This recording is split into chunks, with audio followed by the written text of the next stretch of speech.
And let's begin by telling you that the federal government may cut its crude oil supply to Dangote Petroleum Refinery, reducing it from the current allocation of 300,000 barrels per day, except if there's a surge in Nigeria's oil output.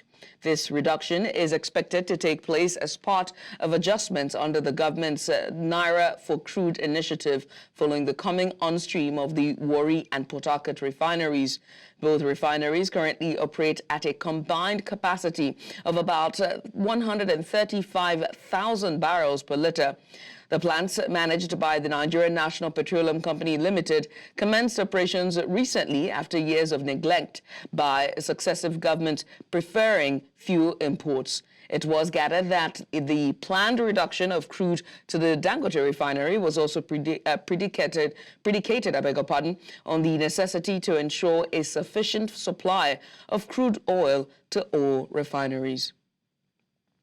And now joining us to discuss this further is oil and gas analyst Suraj Oyewale, Suraj, hi, and Happy New Year to you. Let's just get started. I mean, one has to ask to begin, what are the existing contractual agreements between NNPC and Dangote Refinery regarding crude supply?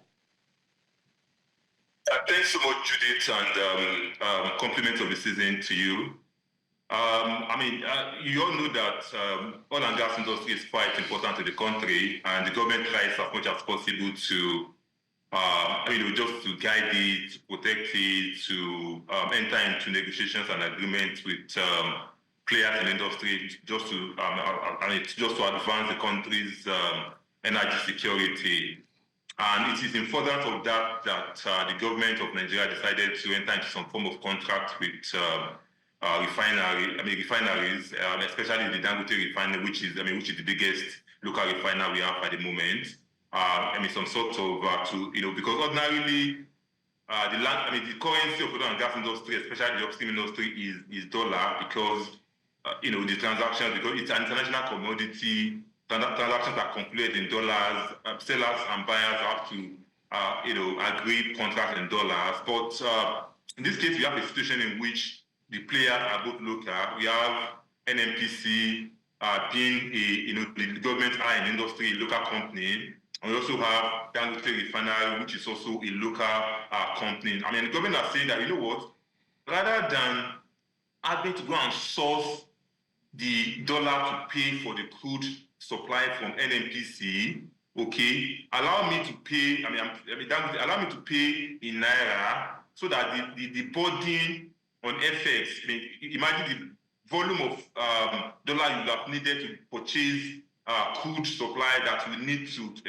refine. And because the product from such is going to be sold to domestic market mostly, and that will be in Naira. So the feedstock also, if it is in Naira, it helps your transaction better, and also reduces the pressure on our foreign exchange, which ultimately ties down to the value of Naira. So it is all this thinking that made government agree with the Dangote Refinery that I'm happy to give you crude, but rather than pay in dollar, which is the currency of the international market, which is currency of the crude market, pay me in Naira in addition for me to supply, in return for me supplying you this crude. So that was the summary of the whole agreement. And of course, NNPC was guaranteed to provide about 300,000 barrels per day. Unfortunately, they've not been able to meet that, but to meet that, but I think they've been able to manage it so far.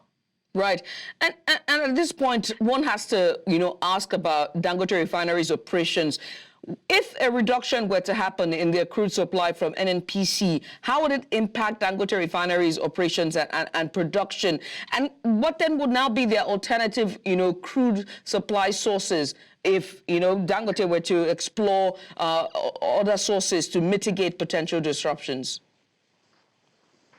Okay, the capacity of Dangote is about 250,000 barrels of oil per day. That's the final capacity of Dangote Refinery.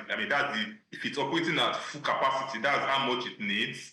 Okay, and the government of Nigeria are guaranteed to supply roughly half of that at about 200,000 barrels per day.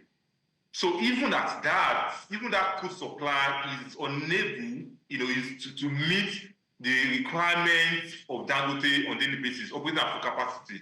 Okay, so they're already doing some export anyway. I mean, they're already importing rather. They're already importing part of the crude because what they're getting from the government is way less than what they need to refine. To meet their own supply, of the fuel.